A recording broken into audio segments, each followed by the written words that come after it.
Fellow viewers of Seven News, it's a pleasure being over there. That's why we are here, to ensure that your day is made manifest and in a happy mood. This is another edition of your favorite program known as Experts. Today, we all know that in Cameroon, doing business is not a day's job. It's just like passing a camel through the eye of a needle. The hostile climate of our country has pushed many business people to get out of the business. Others who are trying to come in find it very difficult as the terrain is slippery. Despite all this, some brave ones have decided to take the bulls by the horn to engage into business and see what the future holds for them. At this moment, we have with us an entrepreneur, a CEO, who is Mr. Harrison Ako Eko. Good afternoon, sir. Good afternoon, Mr. Bisong. Thank you very much for this wonderful opportunity to be in your studio. Well, in Cameroon, we talk about business. I'm Eko Harrison Ako, precisely from Manu Division, and the CEO of company named Grand Citoyen. I got this company from my late father. So many people were asking, why Grand Citoyen? It's a French acronym. Grand Citoyen, actually in English, it means senior citizen. So it means I'm a senior citizen of Cameroon. Okay, Mr. Harrison Ako, we are talking about entrepreneurship and business in Cameroon. How did you start to become an entrepreneur or a businessman? Well, way back in my childhood, I started inculcating business. It's as if I was born with business, because even while I was in primary school, I started business, petit trade, From Manu Division, I started just like some people used to call it call box. It means that you sell some small things like a cigarette, bonbon, at the beach. So I started way back and I trained myself because I came from a very poor background. Right. Yeah, I came from a poor background, so I needed to help my parents. So I started with this call box stuff. So every summer holiday, I make sure that's how I take to cater for myself and even my younger ones too. Though my mother was a peasant, but I could not leave everything in her hands. So I started harnessing this business acumen. So not until I left Manfé, that's I came now to Yaoundé, had my advanced level from Yaoundé, went now to University of Buea, where I studied banking and finance. Yes, you might ponder about it, how banking and finance could do business. Yes, it's true.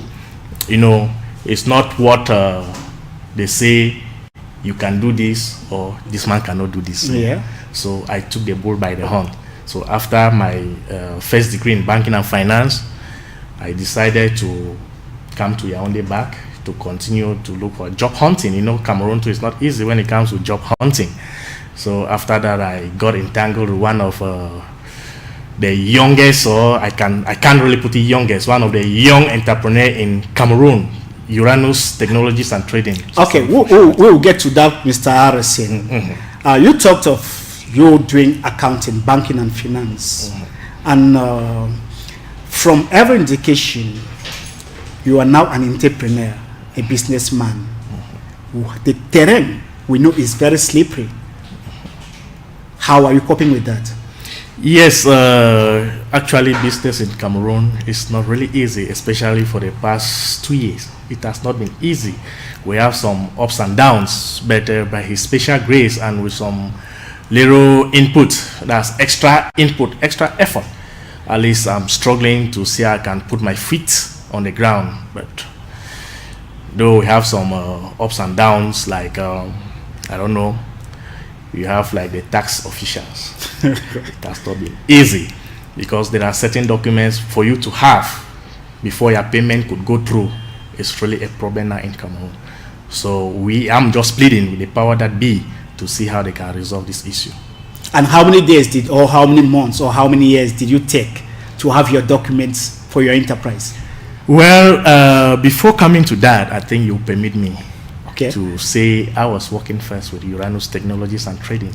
Okay. So I worked there for 8 years. So with all the experience that I got, I said, no, I think I can help Uranus in one way or the other.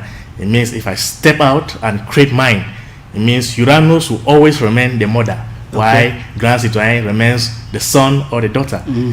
So I go out now, look for business, the ones that I think that, especially during this peak period, clients will come. I realize that I cannot try to satisfy them at the nick of time. What I do, I sublet now to Uranus, so that Uranus can help, since it's actually the mother and they have all the equipment. So myself, with the little equipment that I have for the beginning, I think we can move forward in Cameroon.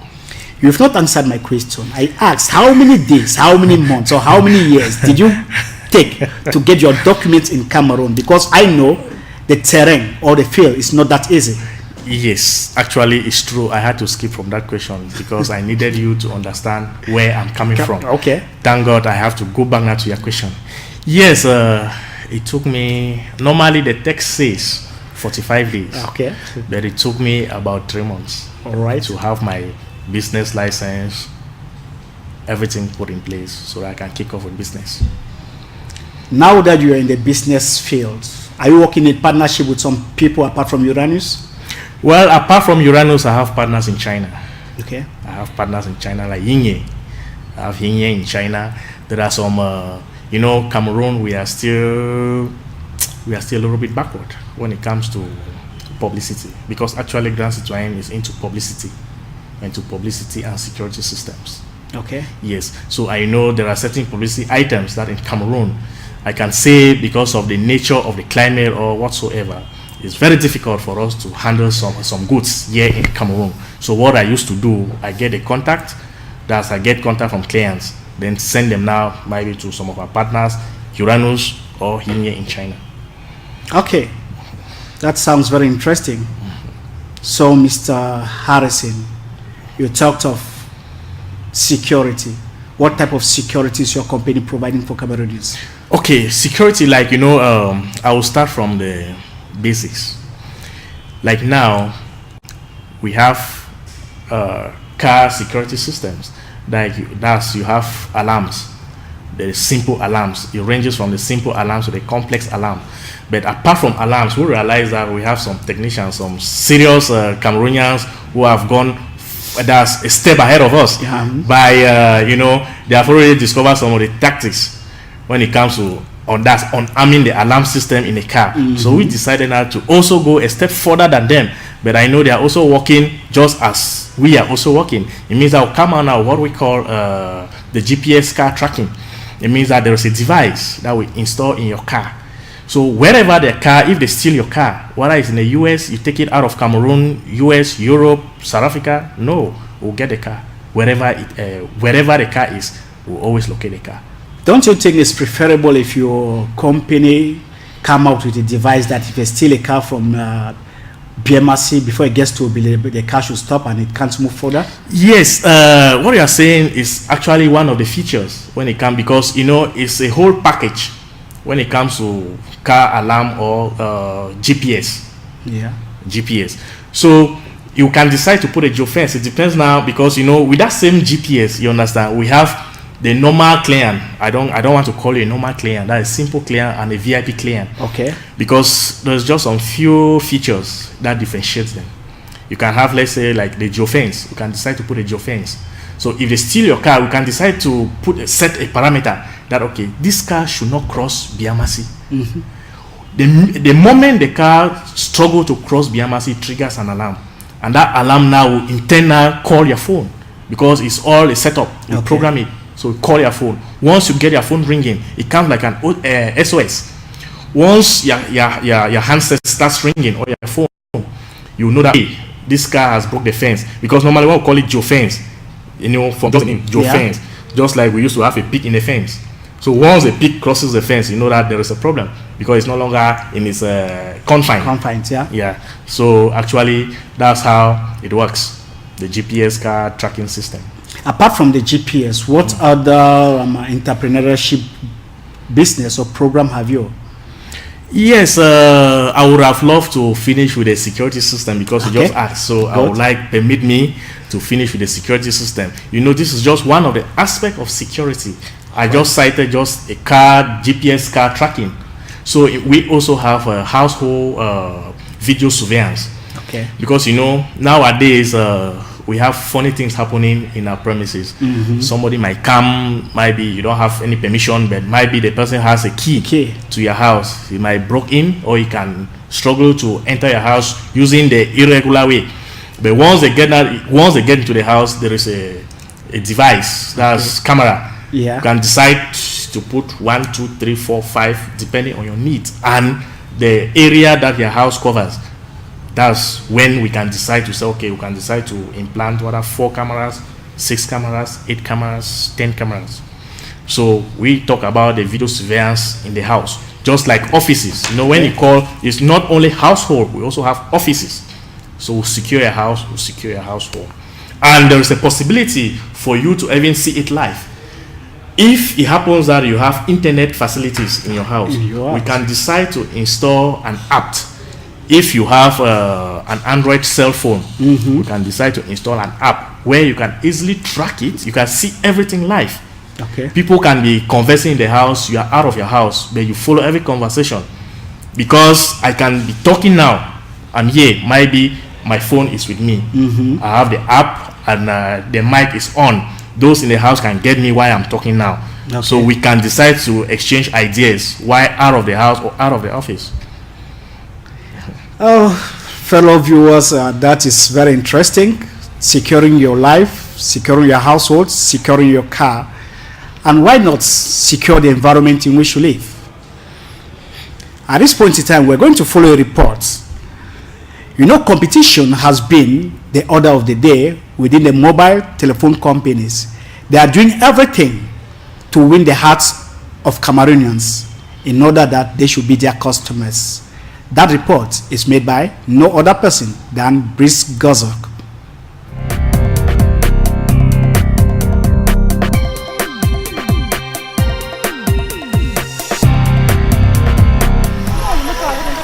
Les mois à venir seront de façon probable agrémentés de stratégies de toutes sortes de la part des firmes de téléphonie mobile pour davantage gagner la confiance des abonnés avec le lancement de la portabilité dans ce secteur. Un coup de gong prévu pour se faire dans les jours prochains, marquant le top départ pour les différents représentants qui ont tenu bien au chaud leur siège lors de cette campagne de lancement officiel de communication, ayant pour point de chute l'adoubement de plus de 20 millions de consommateurs que comprend le fichier de l'agence chargée de réguler les filiales de télécommunications au Cameroun. En tant qu'opérateur, pour le moment, c'est nous qui sommes à la tête du GIE. Nous en avons pour 2 ans. Nous allons donc coordonner toute la communication de tous les opérateurs. Ça, c'est en termes de GIE d'abord. Maintenant, en tant qu'opérateur et de manière individuelle, nous allons aussi faire notre communication en interne et chacun va donc faire sa communication pour pouvoir permettre aux autres de venir chez lui. Une dynamique communicationnelle énoncée a priori par ce haut cadre de la multinationale Nextel qui donne en apparence l'opportunité à ce petit pousset d'aller au-delà des 3 millions de consommateurs pour se rapprocher progressivement des 2 géants français et sud-africains qui cumulent environ 13 millions de clients à raison du service offert aux abonnés. En termes déjà de qualité de service, les gens vont faire attention à leur qualité de service pour ne pas permettre à leurs consommateurs de migrer. Ça, c'est déjà quelque chose de très important. Et en plus, le consommateur lui-même, il a tout le choix. Il peut arriver quelque part où il n'a pas le réseau d'un opérateur, il change. Une bataille vient ainsi d'être à nouveau lancée dans ce marché des télécommunications avec pour atout majeur de la part des concurrents la valorisation de la qualité du service adressé à la clientèle.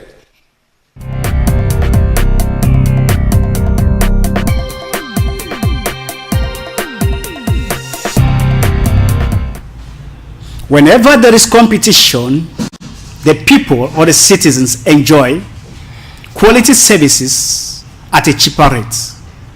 Thanks, Brice Gozok, for that excellent report. Now, Mr. Harrison Ako, we are talking of competition among telecommunication operators and how to give quality service to their customers. You as an entrepreneur, a CEO of La Citoyenne Camerounaise. So, what are you doing at your level to ensure that your customers have the best of services provided? Since we all know that in Cameroon, we have other companies that provide the same services as you do. Yes, thank you very much, Mr. Bisson.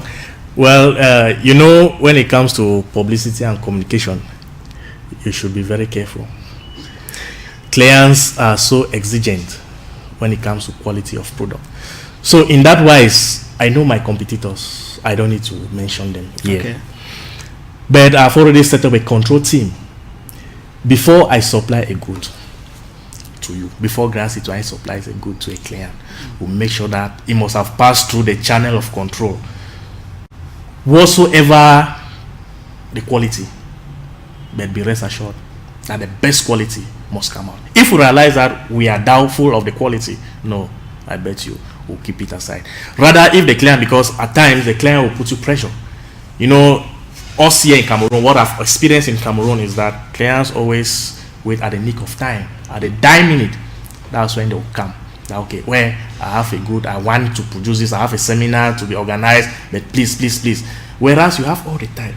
So even if you come at that nick of time, if we realize that the product is not of quality standard, sorry, we'll not supply you. We'll only tell you that we'll supply you later. Just be patient.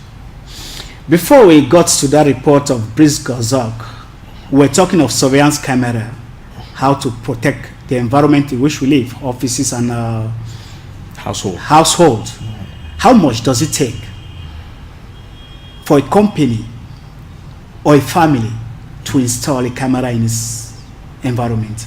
Yes, well, when it comes to cost, you know, it's a little bit tactful. There are some clients. I know. There are some clients that, as I said a while ago, they will have VIP clients, and we know normal clients, normal consumers. You know, these ostentatious guys, if they come to you, it's okay, please, I need a video surveillance camera. If you just tell them that it's 100,000, believe me, they will just turn their back and go. They say, this was not serious. Okay. Because in their head already, IT is expensive. Because video surveillance camera falls under IT. Yeah. So, and if I have to give you the price, permit me, I have to give you the price range. Okay. Yes, I'll give you a price range. And before I could give you the price range, we have characteristics. Because you can't tell me that if I come to your house, I can say your house covers about 200 square meters. Then I'll go to, let's say, I'm coming to your house, Mr. Bisson, your house covers about 200 meters. Then I'll go to Mr. Agbo. The house covers about, let's say, 600 meters. The cost will never be the same. It will never be the same. Because with the smaller surface area, I can decide to install just 4 cameras. It will be okay. But with the 600 and so, I might not install just 4 cameras. It warrants me to install at least 12 cameras. Okay. So, and the price will differ. So, but believe me, beginning from 4 cameras right up to 16 cameras, because even if we want to install in an office or in a household, it might not be up to 16. Maximum should be 16. Okay. So if we start from 4, I can decide to say, okay, 4 cameras, I can decide to tax the client even 1 million. But believe me that when I say 4 cameras, it doesn't mean only the 4 cameras you will see. No, you will not see only those 4 cameras. What you will see the 4 cameras, you will see a DVR. That's where you register the images. Then you see a screen. It might be a TV screen or a computer screen. You will have a mouse. Then after the cabling.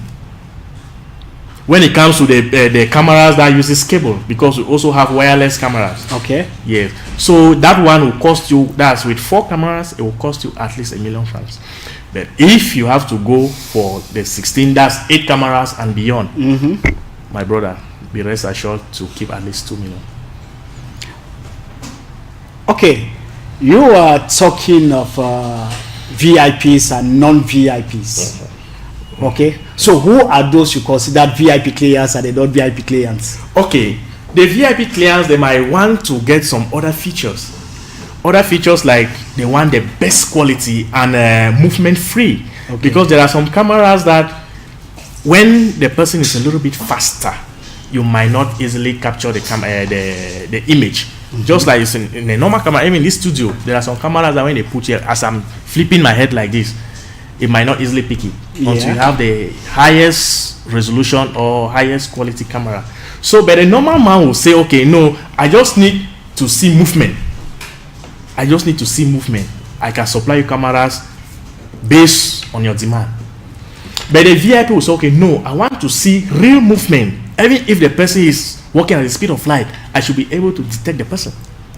But all serve the same purpose. It doesn't mean that the normal client will not be able, if in case of theft, the client will not be able to retrieve or to recover the person or to see the person who did the act.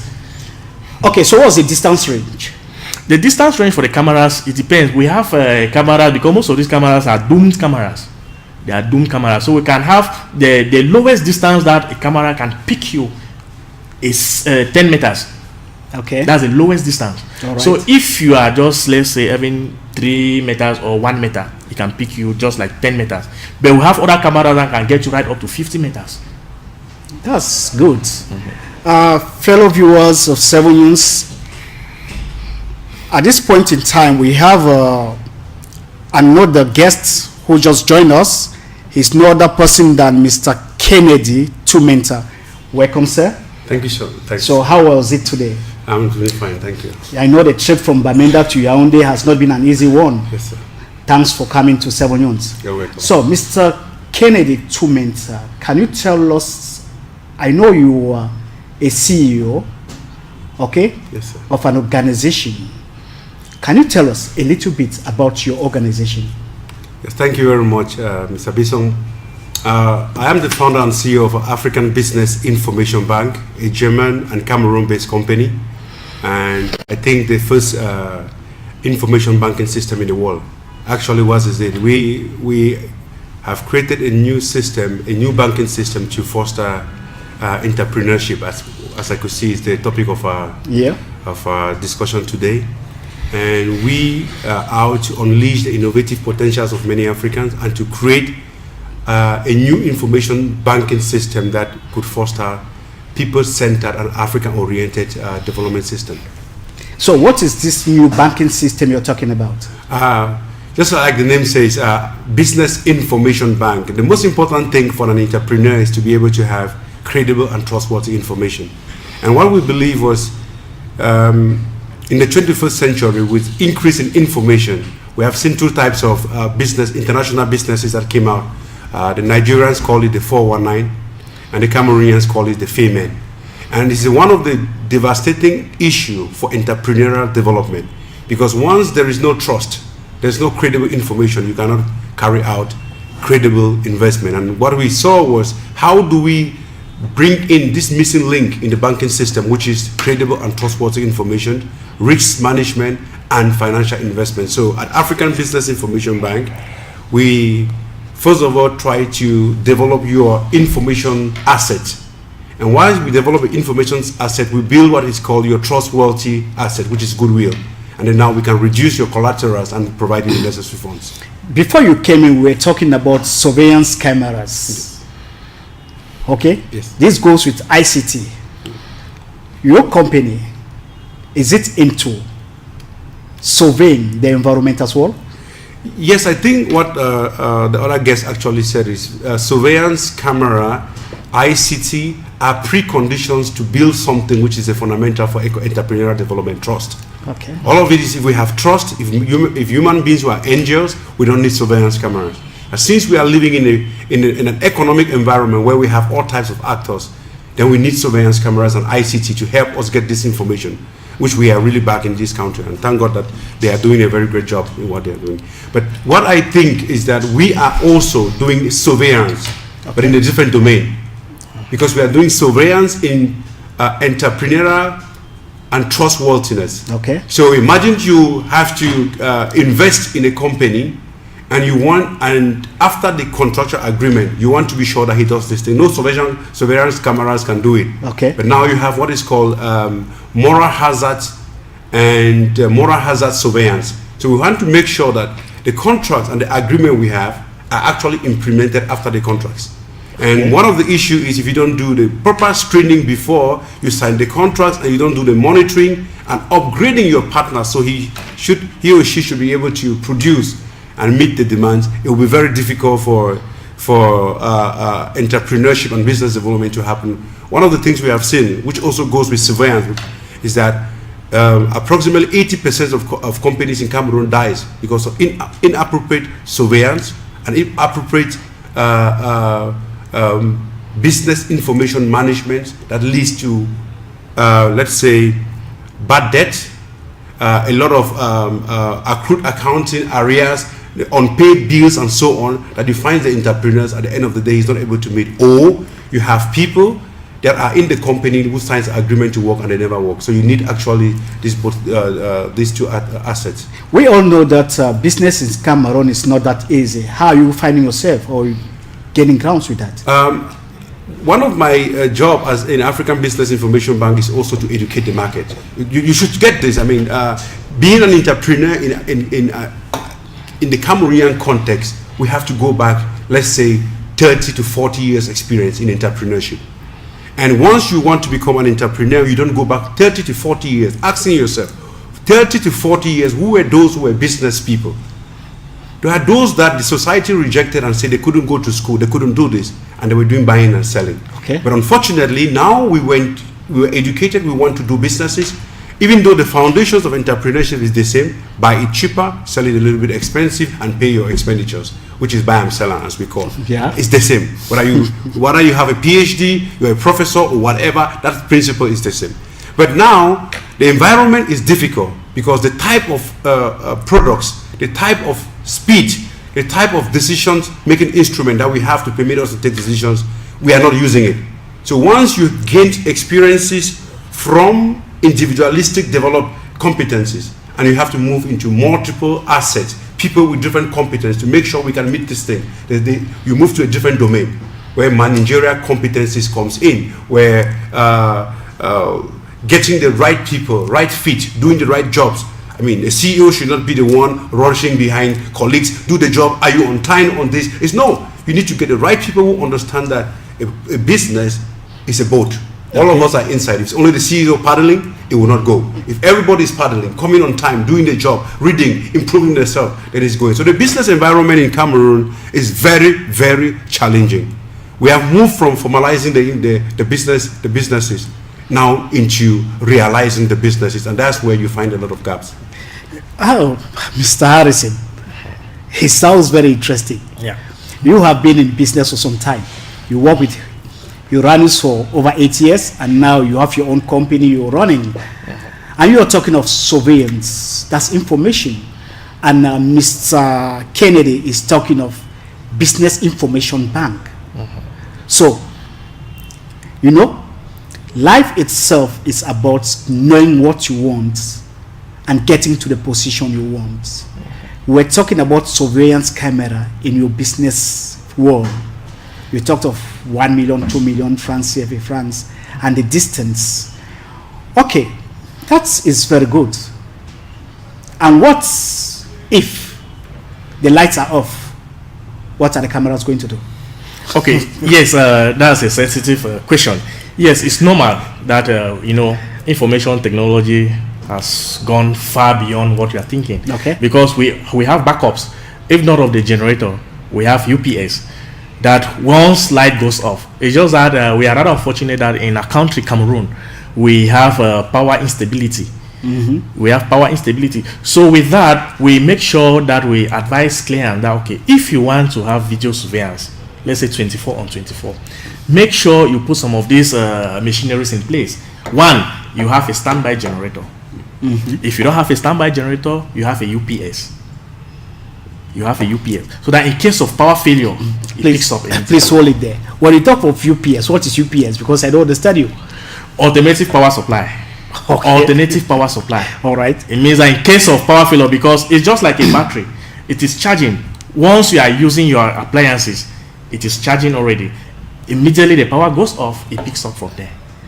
That's before seconds you have another counting that we used to call, but before that's you hardly notice that we have power shortage. Thierry Eba talked of how the International Monetary Fund came to Cameroon and prescribed programs that the government should follow in order that Cameroon should get out of the acute financial malaise that we are experiencing today. Let's get the reports by Thierry Eba. C'est peu de dire que le Cameroun mise gros sur les institutions de Bretton Woods. La visite en septembre 2017 du directeur général adjoint du Fonds monétaire international à Yaoundé en est la parfaite illustration. Le pays de Paul Biya recourt à des facilités de financement mises en place par le FMI pour l'appui au programme d'ajustement structurel depuis 1988, soit près de 3 décennies sous perfusion. À ce jour, le pays totaliserait près d'une dizaine d'accords au titre des programmes d'ajustement structurel à son actif. Nous allons au minimum 30% de notre budget aux investissements. Ce n'est pas suffisant, vous allez me le dire, nous sommes d'accord. Ça demande à ce que le secteur privé joue encore un rôle essentiel et l'État le fait. Entre-temps, peu de bons points ont été enregistrés au niveau du tableau de bord macroéconomique. En dépit de l'optimisme poussé de l'actuel patron de l'économie, lui qui se veut rassurant.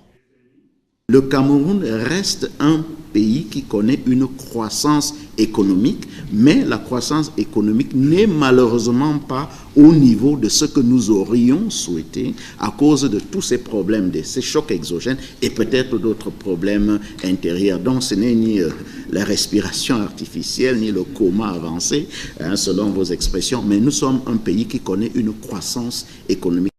Rendu au deuxième semestre de l'année, un sombre nuage continue de recouvrir l'économie camerounaise depuis la chute des cours du prix du baril de pétrole sur le marché international. L'argent se fait de plus en plus rare, le PIB et les devises sont restés faibles, la balance courante des opérations déficitaires enclaire une croissance en chute libre. Si vous avez bien lu le rapport préliminaire ou la déclaration du Fonds monétaire, c'est que nous sommes en deçà en matière d'objectifs de solde budgétaire à ce qui était envisagé à la fin de cette année en matière donc de contrôle des dépenses. Le pays de Paul Biya vit donc depuis sous assistance technique du FMI aux grandes dames des populations qui, elles, n'en finissent pas de ressentir de plein fouet la dureté du quotidien.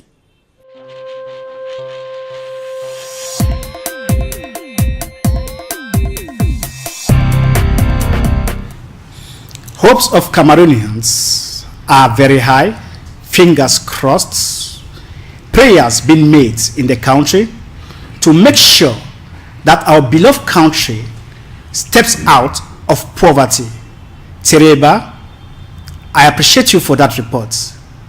That will enlighten us and make us understand how the World Bank and the International Monetary Fund is doing everything to make Cameroon come out of poverty. Mr. Kennedy Tumenta, African Business Information Bank, and that is IMF.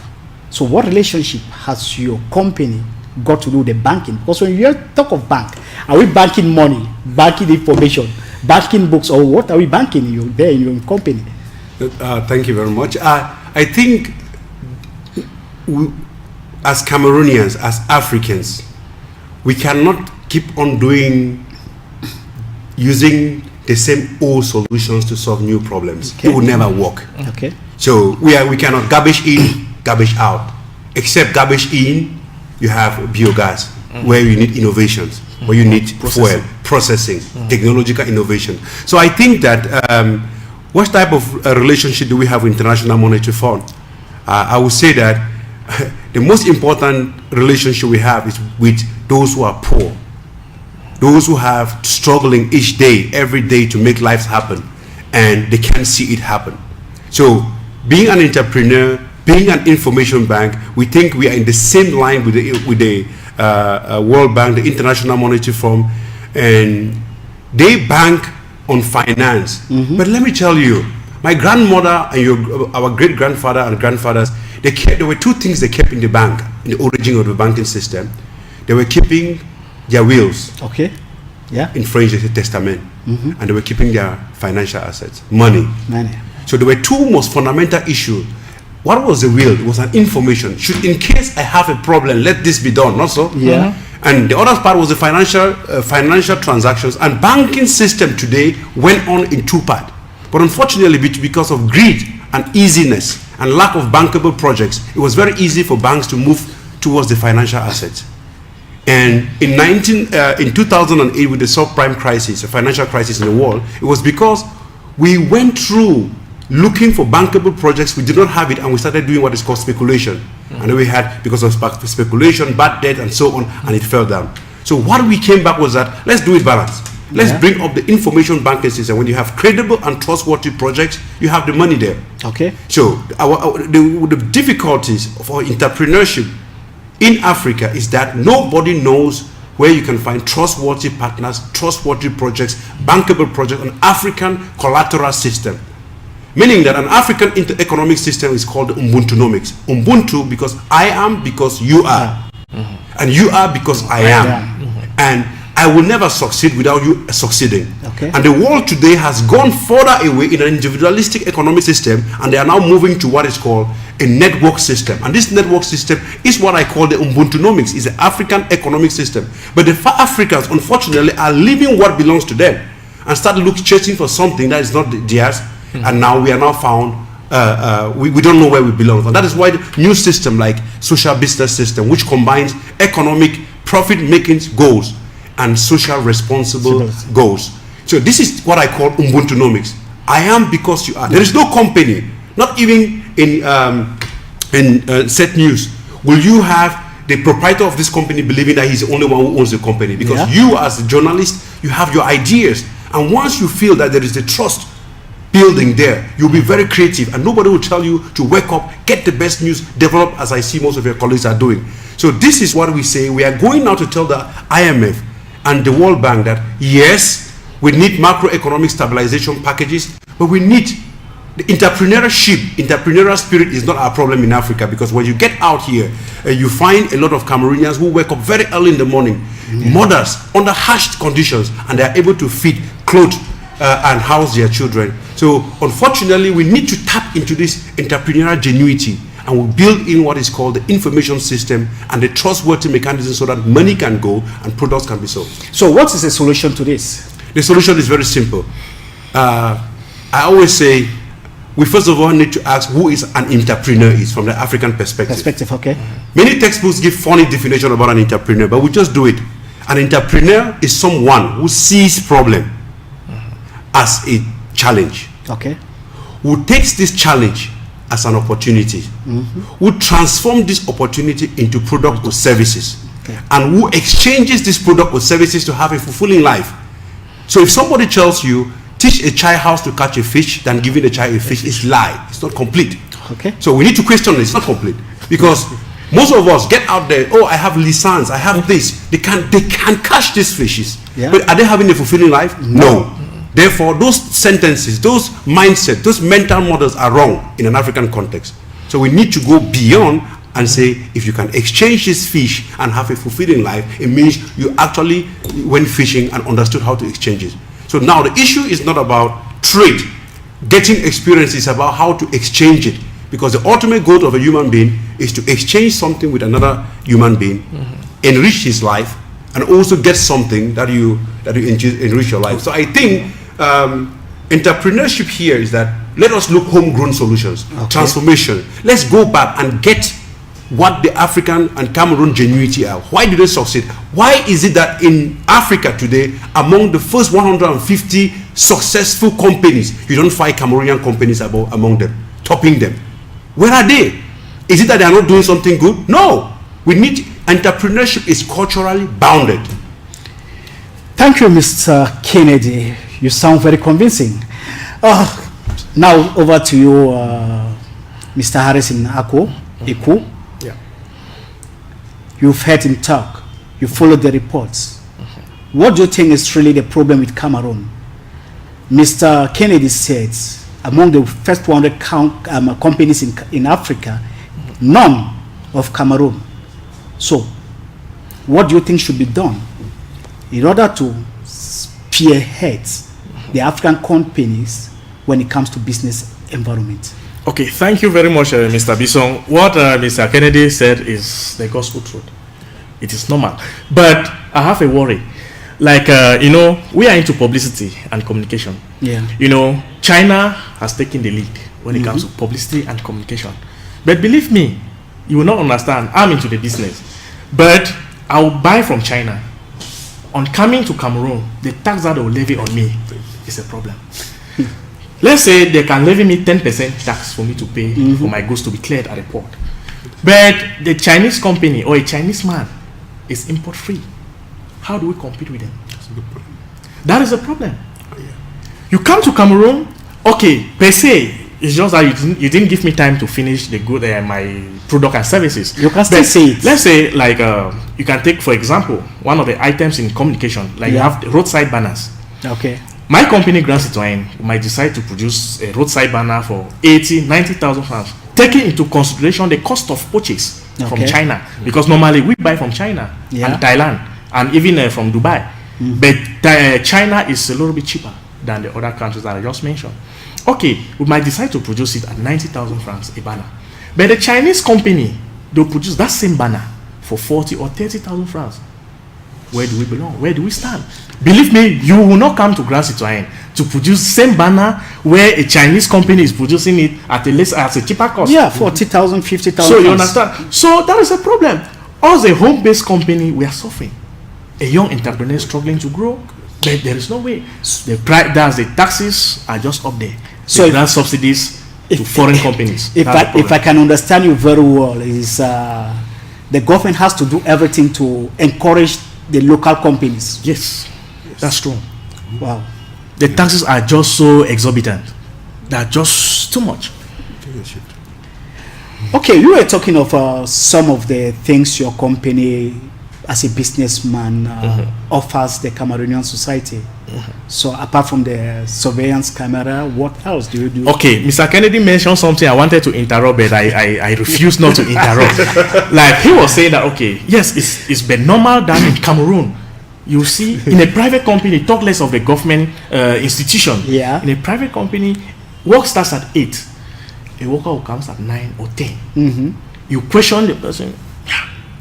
You take malade, just like, because we are in a French system, we are in a French zone. Yaoundé is a French zone. But the Englishman will say, well, boss, I was sick, or I had to take my child home, but no permission.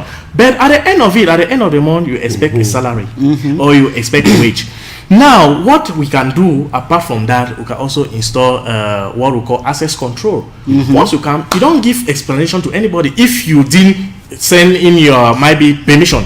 If you didn't say, okay, I'll be permitted because I had something to do here and there. But once we install the access control system, what you need to do is just come and put your fingerprint there. Nobody questions you. It's at the end of the month that your take home or your pay package will tell you that, okay, no, because of this, you had a cut of salary. But that same access control has a limit, because I've seen the limit of that access control. I don't want to name the companies. The limits that you can see is that in that same company, take for instance, like Grand Citoyen, I have technicians. Yeah. Also. Yes, the same technicians that, okay, Mr. Kennedy might want my services. I was okay, these technicians, I'm the CEO. At times I used to follow them to install. But most of the time I send them to the field. I say, okay, there's a client, this is a rendezvous for this client, go and install access control. Once they get there, they get all the techniques. So when they come, they themselves, they are the ones who install the same access control in the office. They have their ways of doing some of these funny games to see that it interrupts the normal functioning of the access control. But believe me, that's why the access control and the video surveillance camera go side by side. Because if the company sees that this person is struggling to play a fast one with the access control, the camera will show it. From then, stringent measures will be taken. But it's not in all the companies where that the access controls are close to the surveillance camera. I believe so. It's true, access control, but I might like to get some of the weakness, because publicity and communication or IT world is a growing concern. Maybe you must have found something that up to now no client has complained to me. So you might tell me so that I might be able to give you the possible or the probable solution why it had to happen the way it happened. Mr. Harrison, this is a live program. I will not give you here because if I do that, I'm encouraging Camerooners to be more cookish. No, but believe me, access control, they are very strict. All right. Mr. Kennedy, African Business Information Bank. For how long have you been operating? Operating in Cameroon since 2000, and we started in 2006 to survey the strategic processes in Cameroon. We carried what is called Desk and Field Research. 2011, we were invited by the head of state to see how we can help improve the investment climate. So since then, we have been carrying out a lot of projects in Cameroon. And listening on what Mr. Harrison just said, in reality, there is a lot that has to be done in making sure that we move from, I'll call it a tribalistic, obligatory economic system dogmatic. into dogmatic. So it means if I come from my tribe, you're my brother, you need to earn the money without doing anything. So we have all types of complaint, but not the justification of why profits are getting down. So we have to remove from that dogmatic and move to a dogmatic of productivity. What did I bring in? What did I get in for the company? Do we have it? And so what we are doing at the African BI Business Information Bank, ICT, we're ICT-based company also. So we make sure that within 24 hours, all company can have visibility. Working with them in the sense that we give you a website, we reconstruct your history. Because the first thing you want to do with an entrepreneur to know how long has he been in business. But this guy doesn't know how to do that right when he started. He has no business plan, nothing. But the guy is already going to China to buy and come back. He goes to Cotonou after 3 weeks of starting his business. He's coming back. He's doing what is called transnational cooperation and multinational cooperation business strategy while still starting. But this guy has gotten in. So how do you reconstruct him so that you can tell him that your business has gone too far and you can't manage without having surveillance and processes like that? So what do we but you want to start at the beginning, so early, having the right processes on the place. You don't want to grow bigger before you put surveillance camera, because it's about mental model change, transforming, encouraging, and bringing in what is called corporate culture of trust, responsibility, and accountability and transparency. So if I want to be the director of communication or marketing, yes, it's fine. That's the responsibility I take. The second thing that comes is that I have to be accountable from act. If the business profit is going down, I wouldn't say it's not me, it's Mr. X. So now we need to develop what is called a mutual peer review system within the company. Everybody checks everybody, and if we doubt, let's bring the cameras and put it so it also checks, because human beings are not angel. So we give a certification on each website. So we create a platform where within 24 hours we make sure we reconstruct the history of this guy. Where is he started? What is he doing? Which sector is he? Who is the director? And then we now screen the director and screen the company, so that if somebody is saying I want to work with a partner in Djibouti or in Fruawa, or let's say in Yagua, I'll make sure I work with him, because economics says that I buy things from people who provide the right services to me. So I think that for the past years we have been in Cameroon, we have actually learnt a lot, impacted a lot, but like what Mr. Harrison actually say, we have to train, and that's where we play as the information bank. We don't want to punish. We need to, each company has their corporate culture. So you need to create that corporate culture, help these entrepreneurs to be able to understand what they are. And that is why one of our services is to send what is called rent a manager. Imagine Mr. Harrison as a CEO wants to go out, and he has objective in his company. Well, he comes to us with, now we give a manager and management by objective. That's what he does, and get out. Okay. At this point in time, there are young Cameroonians who have decided to engage into business and be very industrious. Agrippine Figure, the reporter, will tell us more about that.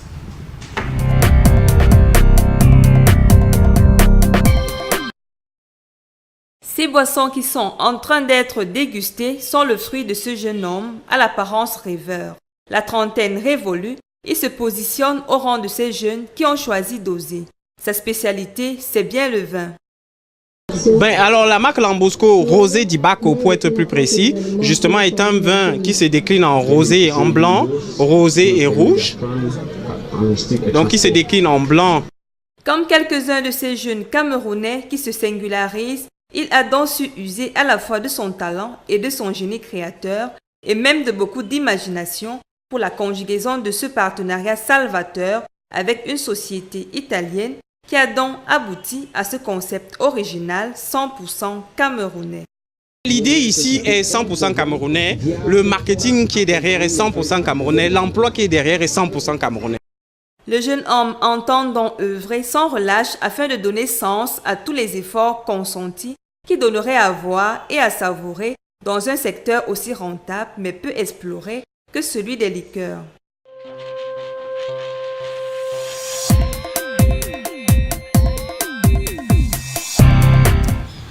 Cameroonians are doing everything to ensure that they earn a living through being industrious.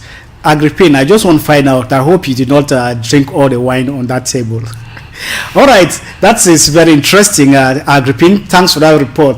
Mr. Harrison, what will you say to encourage a young Cameroonian who wants to involve himself into business? Yes, thank you very much. Business is challenging. Okay. That's one thing you have to put in your mind. It's challenging. Don't think that you just get up one day and you think you just start a business and you expect the business to grow there and there. No, it's impossible. It's a growing concern, and you make sure you stay into the business. You start a business, you don't wait for somebody to tell you that you have to go to the office, you have to get clients. No. All this, you have to inculcate it yourself as a young entrepreneur.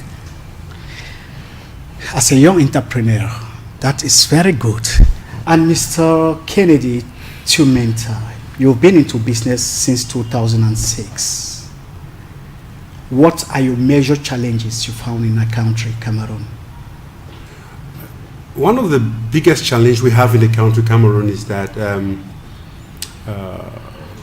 we have to do a lot in the investment climate.